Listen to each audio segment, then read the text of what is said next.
Grande nouveauté du SPA cette année, la vente multirace.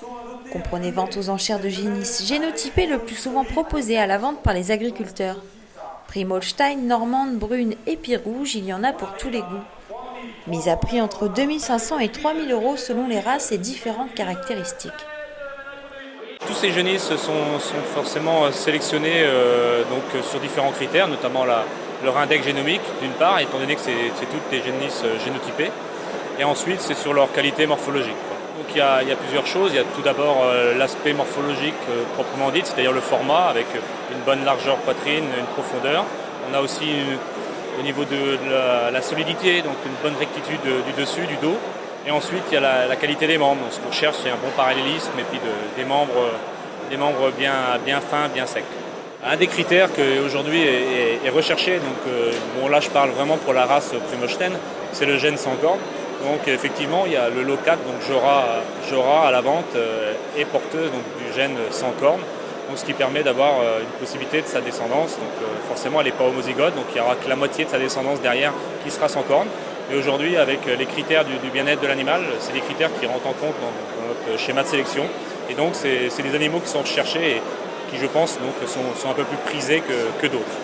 Donc, il y a différents gains. Il y a tout d'abord l'acheteur à profiter de cet achat pour changer de famille, pour avoir une nouvelle famille à travailler chez lui en termes de génétique. Et la possibilité de rentabilisation derrière, c'est suivant les différents contrats des génisses. Donc, il y a possibilité de revendre des embryons, mais aussi de faire, grâce à la transformation embryonnaire, d'avoir différents produits à naître derrière. Donc soit sur la voie mâle, de faire rentrer des mâles en station, ou bien c'est de valoriser sur la voie femelle, c'est-à-dire que ce même éleveur va revenir dans 2 ans revendre une génisse issue de cette femelle achetée 2 ans auparavant. Avant la mise aux enchères, chaque vache passe par les coulisses pour mettre en avant tout son potentiel. Après avoir été laquée, bombée, brossée, c'est parti pour l'entrée en scène de ces génisses d'élite. Pour cette génisse, on demande 3500, allez c'est parti, 3500. Une vente très animée qui attire les curieux, mais aussi de potentiels acheteurs comme Antoine et Anthony, éleveurs dans le Maine-et-Loire, qui ont choisi d'acheter Isella, une femelle normande. Vendu, ok, bravo, bravo. J'ai choisi cette génisse principalement parce qu'elle était complète, qu'elle avait des index moyens voire très bons sur pas mal de caractères, beaucoup de lait, un INEL assez élevé par rapport aux autres génisses et de très bons taux.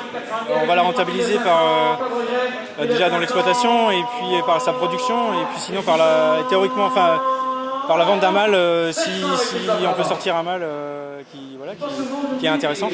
Anthony et Antoine ont acheté Isella pour 3500 €, mais ce jour-là, certaines génisses ont vu leur prix grimper jusque presque 8000 €. Devant le succès rencontré pour cette première édition, cette vente devrait s'imposer comme un rendez-vous incontournable pour les passionnés de génétique d'élite.